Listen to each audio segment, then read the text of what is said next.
नमस्कार दोस्तों। जिंदगी में कई बार ऐसा वक्त आता है ना, जब लगता है कि हर तरफ से मुश्किलें घेर चुकी हैं और आगे कोई रास्ता ही नहीं दिख रहा। ऐसे में उम्मीद पर यकीन करना बहुत मुश्किल हो जाता है। तो आज हम एक ऐसी ही बहुत खूबसूरत पोएम विलियम काउपर की light shining out of darkness को बिल्कुल डिटेल में समझेंगे, लाइन बाय लाइन। ये पोएम हमें सिखाएगी कि घने अंधेरे में भी रोशनी पर विश्वास कैसे बनाए रखा जाता है। तो चलिए देखते हैं कि इस सफ़र में हम क्या क्या जानेंगे। सबसे पहले हम बात करेंगे पोएट विलियम कॉपर के बारे में। फिर हम पोएम के पहले दो स्टैंजाज में गॉड के मिस्टीरियस पावर को एक्सप्लोर करेंगे। उसके बाद आगे के स्टैंजा में छुपे होप के मैसेज को समझेंगे और आखिर में देखेंगे कि कैसे गॉड के प्लान पर ट्रस्ट करना सिखाया गया है। और एंड में इस पूरी पोएम का सेंट्रल मैसेज क्या है उसे भी डिस्कस करेंगे। तो चलिए शुरुआत करते हैं उस शख्स से जिन्होंने यह कमाल की पोएम लिखी है, विलियम काउपर। तो विलियम काउपर 18वीं सेंचुरी के एक इंग्लिश पोएट थे और अपने टाइम के काफ़ी पॉपुलर पोएट्स में से एक माने जाते हैं। उन्होंने बहुत से मशहूर हाइम्स यानी भजन भी लिखे हैं। उनकी पोएम्स में आपको अक्सर फेथ यानी विश्वास, नेचर और आम जिंदगी के थीम्स मिलेंगे। लेकिन जो बात उन्हें समझने के लिए सबसे ज़रूरी है वो ये है कि उन्होंने अपनी ज़िंदगी में सीवियर डिप्रेशन से बहुत स्ट्रगल किया और उनके यही पर्सनल संघर्ष, उनके डाउट्स और उनका फेथ इस पोम को इतनी रियल और इमोशनल डेप्थ देते हैं। इसलिए उनके बारे में जानना ज़रूरी था। तो अब जब हम पोएट के बैकग्राउंड को थोड़ा समझ गए हैं, चलिए सीधे पोएम के पहले हिस्से में चलते हैं, स्टैंजा 1 और 2, जहां काउपर हमें गॉड की अनंत और अजीब शक्ति से इंट्रोड्यूस कराते हैं। पोएम की शुरुआत ही एक बहुत पावरफुल आइडिया से होती है। God moves in a mysterious way, his wonders to perform. मतलब ईश्वर अपने चमत्कार करने के लिए ऐसे रास्ते चुनते हैं जो अजीब हैं, जो हमारी समझ से बिल्कुल परे हैं। अगली लाइंस देखिए, he plants his footsteps in the sea and rides upon the storm.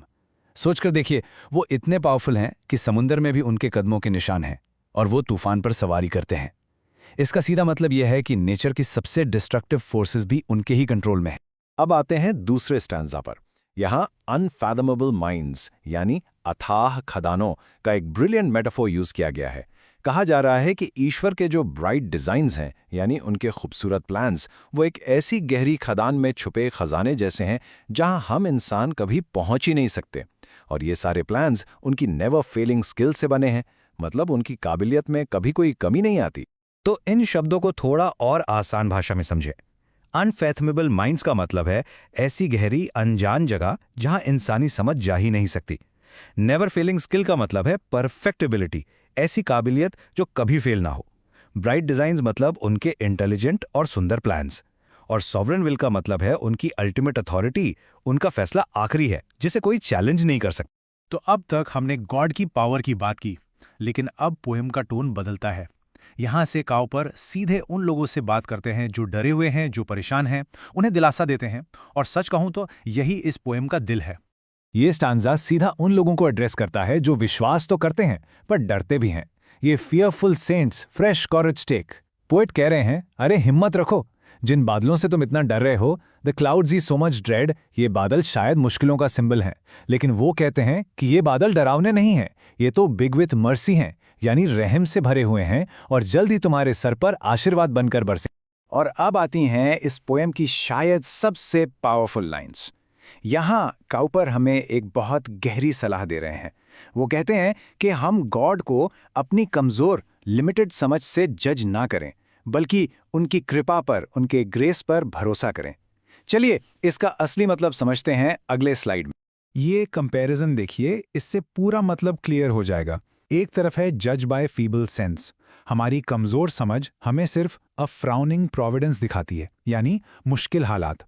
हमें लगता है कि ऊपर वाला हमसे नाराज़ है, सब गलत हो रहा है। लेकिन दूसरी तरफ है trust him for his grace. अगर हम विश्वास करें तो हमें उस गुस्से वाले चेहरे के पीछे अ स्माइलिंग फेस नजर आएगा, मतलब उनका छिपा हुआ प्यार और उनकी परवाह। ओके, तो अब हम पोएम के आखिरी हिस्से की तरफ बढ़ रहे हैं। यह हिस्सा पेशेंस यानी सब्र और इस विश्वास पर फोकस करता है कि गॉड का प्लान वक्त के साथ धीरे धीरे खुद ही सामने आएगा। यहाँ काउपर ने नेचर से एक और बहुत ही खूबसूरत मेटाफर लिया है, एक कली और एक फूल का। वो कहते हैं, his purposes will ripen fast, unfolding every hour. मतलब उनके मकसद तेजी से पकते हैं, हर घंटे उनका प्लान खुलता जाता है। और फिर ये लाइन आती है, द बड में have a bitter taste but sweet will be the flower. ये आइडिया कि कली का स्वाद कड़वा हो सकता है लेकिन फूल मीठा होगा, ये बहुत ही डीप है। तो इस मेटाफोर को 3 स्टेप्स में समझते हैं। स्टेप 1, द बिटर बड। ये क्या है? ये है हमारी आज की मुश्किल, आज की परेशानी। Step 2, unfolding every hour. ये है वक्त गुजरने का प्रोसेस, ग्रोथ का प्रोसेस। और स्टेप 3, द स्वीट फ्लावर। ये है वो मीठा खूबसूरत रिजल्ट जो फ्यूचर में हमें मिलेगा। बिल्कुल वैसे ही जैसे एक कड़वी कली को खिलकर एक मीठा फूल बनने में वक्त लगता है, हमारी आज की मुश्किलें भी एक प्रोसेस का हिस्सा हैं जिसका अंजाम अच्छा हो। और अब हम आते हैं इस पोएम के बिल्कुल आखिरी और अहम स्टैंजा पर। यहाँ का ऊपर हमें एक वार्निंग भी देते हैं, लेकिन उसके साथ साथ एक बहुत बड़ी तसल्ली, एक रीअश्योरेंस भी देते हैं। तो ये ब्लाइंड अनबिलीफ क्या चीज़ है? ये वो आदत है जब हम गॉड के प्लान पर सिर्फ इसलिए शक करने लगते हैं क्योंकि वो हमारे लॉजिक, हमारी समझ में नहीं आ रहा होता। पोएट कहते हैं कि ऐसी सोच हमेशा गलती करेगी, इज श्योर टू एरर। हम अपनी लिमिटेड बुद्धि से उनके काम को नहीं समझ सकते। आखिरी लाइन सबसे जरूरी है, God is his own interpreter and he will make it plain. मतलब गॉड ही अपने काम को समझा सकते हैं और जब सही वक्त आएगा वो खुद सब साफ कर देंगे। तो इतना सब कुछ समझने के बाद इस पूरी पोएम का मेन मैसेज क्या है? क्या है वो एक चीज़ जो हमें यहाँ से अपने साथ लेकर जानी है? इस पोएम का पूरा सार, इसका कोर मैसेज ये है कि सच्चा विश्वास, ट्रू फेथ, गॉड के मिस्टीरियस प्लान पे भरोसा करना है, खासकर तब जब हालात बहुत खराब हों और आपको आगे का रास्ता बिल्कुल ना दिख रहा हो। ये अंधेरे में ये यकीन रखना है कि रोशनी है, भले ही वो अभी हमें नजर ना आ रही हो। और मैं आपको इस एक आखिरी सवाल के साथ छोड़कर जाना चाहता हूं। ये दुनिया जो इतनी अनसर्टेनिटी, इतनी अनिश्चितता से भरी हुई है, इसमें फेथ यानी विश्वास चीजों को देखने का एक अलग नजरिया कैसे दे सकता है? सोचिएगा जरूर कि ये पोएम आपकी अपनी जिंदगी में मुश्किलों को देखने का ढंग कैसे बदल सकती है। ये वीडियो देखने के लिए आपका बहुत बहुत शुक्रिया। अगर आपको ऐसे ही और कंटेंट देखना है तो सब्सक्राइब करना मत भूलिएगा।